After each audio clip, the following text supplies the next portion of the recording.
Welcome to WXRT. Good morning. Yeah. Oh, XRT. I used to listen man. to that radio station. Yeah, when you lived in town, right? Yeah.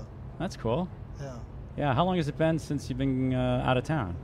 Just on tour. I got. They signed me, and I just left, and I've been nonstop. I was living with my grandmothers, so it's been about a year and a half. I've been out, and I don't live here anymore. So I'm living in New York now. Yeah. Yeah. You got a place in New York?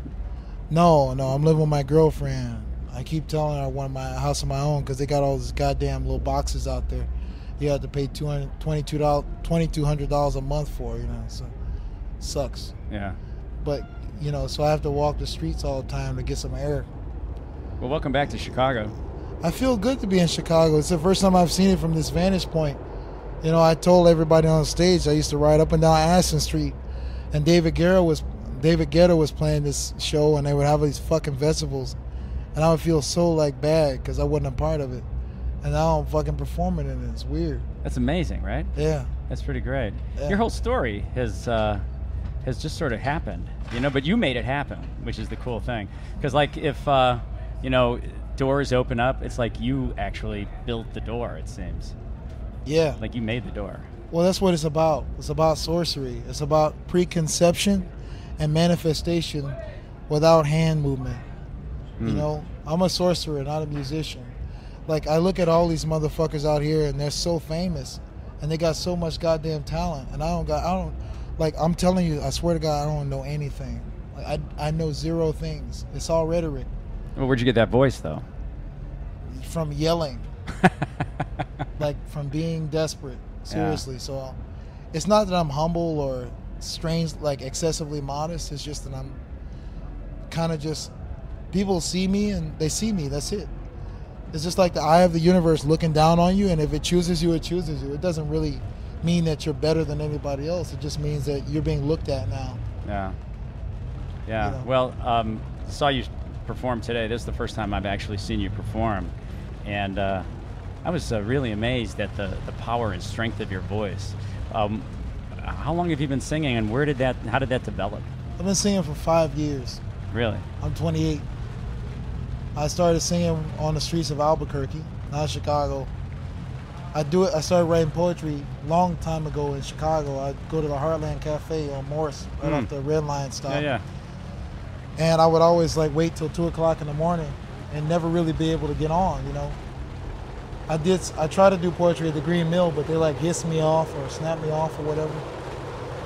So I started with poetry in Chicago, and I started singing in Albuquerque. So singing is very new to me. Poetry is very old to me, but you write enough bad poetry, you're bound to come out with a couple ones that are okay. Now, when you write the songs, did you write those as poems, or now, since you've been singing, they're songs from the beginning? It's all dream logic, the songs. The lyrics are dream logic. The poems, just straight out poems. I've abandoned straight out poetry. And it's all dream logic. So it's very difficult for me to return to that in these times, because I've been focused on just performing. So it's hard for me to just sit and dream, because I dreamed about a puma last night, but I don't know if I can make a song out of it. Wow, you write all your dreams down? Yeah. Yeah. That's cool. So you moved to Albuquerque, you started singing on the street. In terms of making the record, how did that come about? I made the record in Albuquerque. I got out there, and I was by myself. I was homeless for a while. Started singing on the streets for boredom. Then when I finally got my own apartment, through a lot of networking, I bought some instruments, played them for the first time. Liked the way it sounds. I imagine that I was able to focus on sound, and I wrote lyrics and sang songs. I wrote over 130 songs and recorded over 130 songs for the next 3 years, because I couldn't learn how to play the guitar in a conventional manner. So I just decided to layer shit. So that's how the album came out. Yeah. And really, I didn't want anybody to hear it. I compare it to people walking in, listening to my record is like walking in on somebody in the bathroom taking a shit. because I didn't want people to hear it. I just wanted to be a local novelty. And I told XL when they signed me, I said, well, just let me redo it in the studio. And they were like, nah, it's intimate, it's nice. Wow. How did XL get turned on to the record? How did that happen, the release of it? Hey, Leor Galil, like my girlfriend dumped me and I went back to Chicago. And some dude from Chicago, from Albuquerque that I knew, decided to put 3 of my home recordings on his website. And Leor Galil from Chicago found them on the website and was like, I want to do a show. Man, I want to do a story about this guy. So Leor put me on because he did a story about me. So it's a combination of elements. But the thing about that I want to highlight is that I preconceived all these things happening prior to them happening. I didn't necessarily think they were going to happen, but I did examine them and think of them very vividly. So I think that me concentrating on these things so intensely over a 3-year period was able to lower the level of randomness in the universe and create my destiny. And it was able to supersede my talent or non-talent, my integrity or non-integrity. And it was all about just focus on that particular event. You know, it had very little to do with skill. It's utilizing a bit more than that 10%. Wow. Do you think that's something that many people can do, or is that something that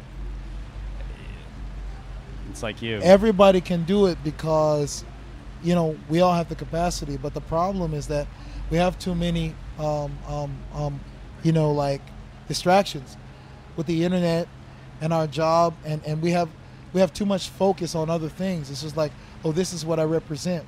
And I literally got to a point where I didn't represent anything. That's why I wear nobody on my chest. Because it was just like nobody would accept me. Couldn't get a woman, couldn't get laid. You know, barely could get a drink. You know what I'm saying? Ride my bike to work every night. But I continued to express myself. And I'm a primary example of why any motherfucker on the planet can just write some shit and be noticed. It doesn't really matter. Art is no different than taking out the garbage. So that's. We got a call that you guys. Unfortunately, we have to go on. So yeah, chill. Sorry. All right. It's all good. It's all good. That's cool. Yeah, I'm on my soapbox. I'm sorry. Yeah, that's all right. I know. Well, good luck out in the rain. Yeah. And it's so nice of you to stop by here and chat with us.